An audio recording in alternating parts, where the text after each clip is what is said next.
Deep beneath the Iranian desert, inside the Natanz uranium enrichment facility, a silent saboteur was at work. Engineers watched in confusion as their high-speed centrifuges, machines critical for enriching nuclear material, began to fail, one after another. Alarms didn't sound, and the control room screens showed everything was normal, yet centrifuges were spinning out of control, tearing themselves apart. This wasn't a scene from a spy thriller. It was real, and the cause was not a bomb or an airstrike, but a piece of computer code. In 2010, the world would come to know this malicious code by a now infamous name: Stuxnet. It was the dawn of a new kind of warfare, a cyber weapon unleashed in secret, with devastating effect. A few months earlier, in June 2010, a cybersecurity specialist in Minsk, Belarus, received an odd distress call. Sergey Ulisen, an antivirus expert, was alerted to a customer in Iran whose computers kept crashing, with blue screen errors for no obvious reason. Digging into the issue, Ulisen discovered a strange computer worm on the Iranian machines, a piece of malware far more complex than anything he'd seen. It exploited not just one, but multiple unknown flaws in Windows, what experts call zero-day vulnerabilities. In fact, one of these exploits could infect a PC without any user action, simply plugging in an infected USB drive, and even just viewing its icon file could trigger the worm's code to run. This was no ordinary virus prank or criminal ransomware. It looked like a professionally engineered cyber weapon. When Ulisen and others began dissecting the code, their astonishment only grew. The malware, soon dubbed Stuxnet, was massive in size and intricacy, orders of magnitude more complex than typical malware. It leveraged 4 separate zero-day exploits, unheard of at the time, and even carried 2 legitimate digital security certificates stolen from real tech companies to appear trustworthy. In other words, the attackers had gone to extraordinary lengths to ensure this worm could slip past security defenses unnoticed. What on earth is this thing after? Experts wondered. At first, even government officials and seasoned analysts were alarmed. Some feared that if Stuxnet's purpose was unknown, it might be a hammer looking to smash any industrial system it infected. A few Western intelligence teams briefly worried that Stuxnet could attack infrastructure globally, potentially sabotaging factories or power plants worldwide. But as investigators dug deeper and shared notes, a clearer and more chilling picture emerged. Stuxnet wasn't built to wreak random havoc everywhere. It had a very specific target in its crosshairs. By July 2010, international cybersecurity teams, including researchers from Symantec and Kaspersky Lab, managed to decrypt portions of Stuxnet's payload. They discovered that once inside a computer, the worm would search for a very particular configuration: Siemens Step7 industrial control software, connected to certain models of programmable logic controllers, PLCs. These PLCs are specialized computers that control industrial equipment. In this case, the gas centrifuges used for enriching uranium.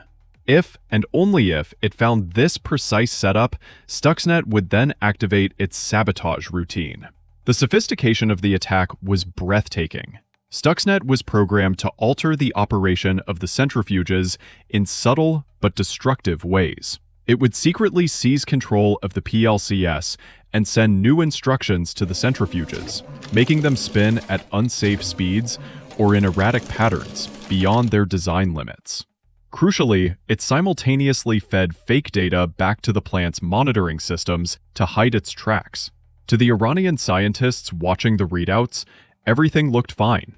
Pressure, speed, temperature all appeared within normal range, even as, out on the enrichment floor, machines were shaking themselves apart. Stuxnet literally made the equipment destroy itself, while the operators were blissfully unaware. By the time the Iranians realized something was wrong, hundreds of centrifuges had been damaged. It later came to light that Stuxnet had likely been active at Natanz for almost a year before its discovery. It had been introduced via an infected USB flash drive smuggled past the facility's strict offline isolation. Natanz's systems were air-gapped, not connected to the internet, so the attackers had to physically breach that gap, possibly by infecting an outside contractor's laptop or using insiders unwittingly carrying the virus. Once inside, Stuxnet spread through the internal network like a stealthy virus, but only unleashed its destructive payload on those centrifuge control systems that matched its criteria. The result? By some estimates, nearly 1/5 of Iran's centrifuges were ultimately ruined by the time the attack ran its course. The worm also spread beyond the plant, eventually infecting over 200,000 computers worldwide. But outside of industrial sites, it remained mostly dormant and harmless, as if obeying orders to focus on its real target. In November 2010, Iran's President Mahmoud Ahmadinejad finally admitted what many had suspected: a cyber attack had struck their nuclear facility. They did a bad thing.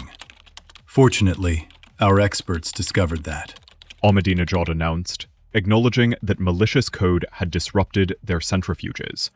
The world now knew that Stuxnet wasn't just a theoretical threat. It had drawn digital blood. With the worm exposed and its target revealed, the inevitable question was, who created Stuxnet? Such a complex, costly project, using multiple 0 days, insider knowledge of Iran's systems, and military-grade stealth, was far beyond the reach of any lone hacker or criminal gang. All evidence pointed to a nation-state operation. Before long, media reports and experts around the globe converged on a likely conclusion. Stuxnet was a state-sponsored weapon, the product of a joint effort by the United States and Israel. Indeed, it was reportedly part of a top-secret program codenamed Operation Olympic Games, initiated under US President George W. Bush and continued under President Obama. Neither country officially confirmed involvement, but later revelations made it clear who had the motive and means. The goal was to cripple Iran's nuclear program, delaying Iran's ability to build a nuclear bomb without resorting to open warfare. Stuxnet's deployment in 2009 coincided with intense international pressure on Iran and fears of a military strike. Instead of bombing the facility and risking all-out conflict, the attackers chose a quiet bit of code to do the job. In the shadows, US and Israeli engineers had allegedly tested Stuxnet on centrifuges identical to Iran's, reportedly at Israel's secret Dimona nuclear complex, to make sure their digital wrench would work. And work it did, at least for a while. Stuxnet's discovery, however, marked a turning point. Once the worm escaped into the wild and got exposed, the element of surprise was lost. Security patches were issued, the malicious code was dissected, and Iran cleaned the infection from its systems, while rushing to replace damaged centrifuges. But the wider impact of Stuxnet had already taken on a life of its own. The worm became front-page news worldwide, a stark wake-up call about the age of cyber warfare. It was the first known malware to cause physical destruction in the real world. Essentially, the first digital weapon to make the leap from computer networks to factory floors. Stuxnet also opened a Pandora's box. By demonstrating how vulnerable critical infrastructure could be to cyber attacks, it likely spurred many other nations to accelerate their own cyber weapon programs. In the years after 2010, a handful of similar sophisticated malware, with codenames like Duqu and Flame, were discovered, believed to be cousins or descendants of Stuxnet's code. The legacy of Stuxnet served as both a warning and a blueprint. The Stuxnet attack of 2010 reads like a techno-thriller, a covert operation, a mysterious code, industrial sabotage, and international intrigue. Yet it's all true. It showed the world that in the 21st century, digital code can be every bit as destructive as a missile. A few lines of carefully crafted malware managed to do what thousands of pounds of explosives could not, all while cloaked in secrecy. In the end, Stuxnet succeeded in its immediate mission. It set back Iran's nuclear ambitions, at least for a time. But it also sounded the starting gun for a new kind of arms race in cyberspace. Today, Stuxnet is studied as a landmark case in cyber warfare, a powerful example of how bits and bytes can cross over into the physical world to wreak havoc. It remains a stark reminder that the next major international conflict might not begin with a bang, but with a whisper from a computer, quietly instructing machines to destroy themselves from within. Liked what you heard? Smash the like button and subscribe to Cyber Nightmares. And ring the bell so you don't miss the premiere.